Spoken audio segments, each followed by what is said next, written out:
है, पुलिस जबरदस्ती कर रही है यहाँ पे। मैम आंदोलन की एक मजबूत कड़ी को हटा दिया गया है। वांगचुक साहब को भविष्य कैसे देख रही हैं आंदोलन का आज से आप? देखिए, हमें तो भविष्य आंदोलन का ऐसा दिखता है कि एक इंसान को हटाओगे 1000 इंसान खड़ा होगा। अगर एक इंसान को हटा के 1000 इंसान ना खड़ा हो, वो आंदोलन कैसा? तो हमारे लिए आंदोलन तो 1000 लाखों इंसानों के मजबूत बल से खड़ा होता है। तो हमारा मानना है आज ये आंदोलन किसी एक व्यक्ति का, किसी एक बड़े नाम का नहीं है। आज ये आंदोलन देश के करोड़ों युवा जनता का है। देश के शिक्षा को बेचना राष्ट्रवाद है क्या? देश के स्वास्थ्य को बेचना राष्ट्रवाद है क्या?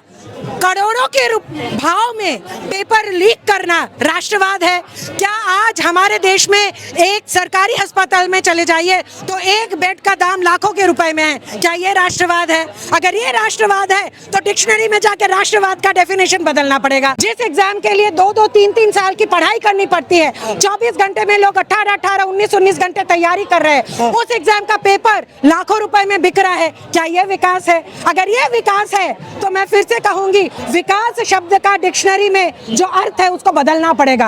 हर हर मोदी हम तब बोलेंगे जब हमारे देश में आजादी के जो उद्देश्य थे वो पूरा होगा। और ये देश किसी मोदी से, किसी योगी से, किसी अंबानी से, किसी अदानी से नहीं चलता। ये देश चलता है जो किसान खेतों में काम करता है। ये देश चलता है जो युवा बाहर जाकर काम करती है, फैक्ट्रियों में काम करती है, जो ऑफिसों में काम करती है। ये देश उन लेबर से चलता है जो जाके अपना मेहनत, अपना पसीना बहाती है, तो जाके ये देश बनता है। ये देश किसी मोदी, अंबानी, अदानी का नहीं है। ये देश युवा, छात्रों का और किसान और मजदूरों का है। कि आज हमारे देश में साबुन, गहना, इस तरीके से बिजली भी बेची जा रही है, स्कूली शिक्षा बेची जा रही है, स्वास्थ्य बेचा जा रहा है। जो जो चीजें इंसान को सम्मानजनक तरीके से मिलनी चाहिए थी, उसको आज बाजार का एक कमोडिटी बना दिया गया है। ये आज हमारे देश के हर युवा, हर छात्र को पता चल गया है। तो ये आंदोलन और किसी एक इंसान का नहीं है, ये आंदोलन आज हमारे देश के हर युवा, हर छात्र का है। शिक्षा मंत्री बोले थे कि दहशतगर्दों की बी टीम है, आंदोलनकारी नहीं है। दहशतगर्दों की बी टीम अगर इतनी बड़ी है तो उस बी टीम से इनको लड़ना और इनको डरना चाहिए। इस बी टीम के नाम पे मीडिया पे अफवाह फैलाने से नहीं होगा। अगर बी टीम आपको इतनी बड़ी दिखे तो वो भी हमें सीरियसली ही ले रहे हैं, बस मीडिया में अफवाह फैला रहे हैं। आज हमारे देश के हर छात्र युवा को ये समझ में आ गया है कि जितना भी मीडिया बाइट दे ले कि हमारे देश का डिविडेंड युवा है, मगर इस युवा को वो 8वीं में ड्रॉप आउट करने से बाध्य करता है। उस युवा को वो चाहता है कि वो 6ठी या 7वीं से ज्यादा पढ़ाई ना करे। जिस युवा के माँ बाप के पास पैसा नहीं है वो युवा पढ़ाई ना करे। ऐसे देश के लिए हमारी जनता ने इतने सालों पहले आजादी की लड़ाई नहीं लड़ी थी। आजादी की लड़ाई लड़ी गई थी कि हमारे देश का युवा, हमारे देश का मजदूर सम्मानजनक तरीके से इस देश में जी पाए। आज फिर से हमारे देश की जो युवा है, आज फिर से हमारे देश की जो जनता है, वो फिर से उसी लड़ाई पे उतर आई है कि हमारे देश में राज चलेगा तो छात्रों का राज चलेगा, युवा का राज चलेगा, किसान का राज चलेगा, मजदूर का राज चलेगा। यहाँ से हम बोल देना चाहते हैं, ये पहली आंदोलन नहीं है। आज से 1.5 साल पहले भी बॉर्डर में जब किसान लाखों की संख्या में अड़ गए थे, तब भी सरकार को झुकना पड़ा था। तो तब भी उन्होंने कहा था ये बी टीम है, तब भी कहा था ये कीड़े मकोड़े हैं, तब भी कहा था ये पैरासाइट है। आज फिर से जब लाखों की संख्या में जनता जुटी है, तब भी कह रहे वो पैरासाइट है। किसानों को भी पैरासाइट कहा, मजदूरों को पैरासाइट कहा, आज छात्रों को पैरासाइट कह रहे हैं। मगर यही पैरासाइट है जो उनको हर बार हर आंदोलन में झुकाई है। किसान आंदोलन में उनको झुकाया गया था, उनको याद होगा, और आज फिर से छात्र युवा आंदोलन खड़ा होगा और इस आंदोलन के सामने सरकार को झुकना पड़ेगा। लेकिन किसान भी तो मारे गए थे 750 करीब, ऐसे ना झुकते हैं ये। और क्या, शहादत देने के लिए हमेशा देश का युवा, देश का किसान, देश का मजदूर तैयार है। आजादी ब्रिटिश के अगेंस्ट जब हमें मिली, थोड़ी ना, ये तो राष्ट्रवादी लोग हैं ना, ये राष्ट्रवादी है, मगर क्या, ये तो चौकीदार है, प्रधान सेवक है मोदी जी। कह रहे हैं मजबूत कर रहे हैं देश को, और जो युवा है वो उनके साथ है। हर हर मोदी, घर घर मोदी नारा दिया जाता है। हमारे देश में सरकारी आंकड़ों अनुसार 8वीं में ज्यादा से ज्यादा लोग फेल करके ड्रॉप आउट कर जाते हैं, उससे आगे पढ़ ही नहीं पाते। क्या ये हमारे देश का विकास है?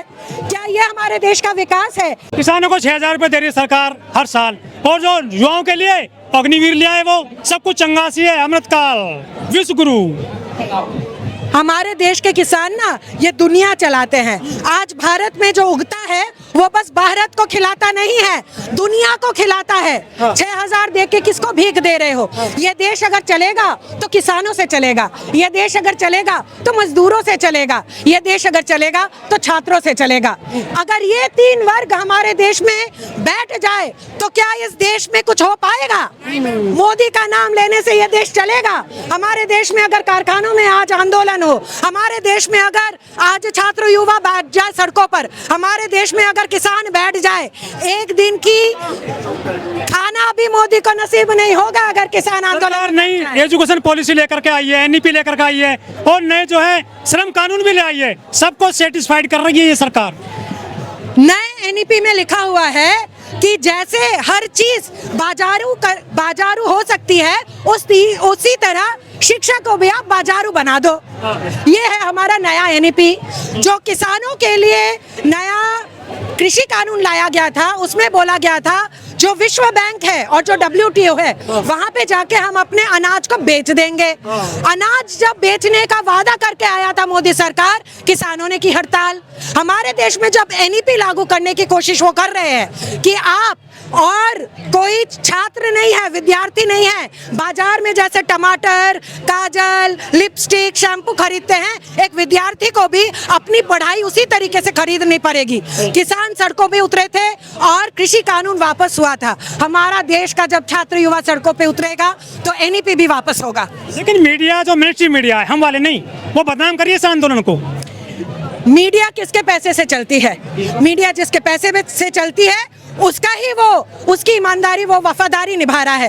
मगर मैं मीडिया वालों से भी बोल दूं, आप जिसके पैसे से चलते हैं ना, उसका भी मुनाफा मजदूरों के श्रम से ही होता है। अगर आज मीडिया अंबानी के पैसों से चल रही है, मीडिया वालों को भी याद रखना चाहिए, अंबानी भी कुछ नहीं कर पाएगा अगर उसके तेल के कारखानों में मजदूर काम नहीं करेगा। मजदूर जिस दिन हड़ताल पे चला जाएगा, अंबानी के पास एक फूटी कौड़ी नहीं बचेगी मीडिया को खरीदने के लिए। अब तो मीडिया वाले अपना पक्ष चुन ले।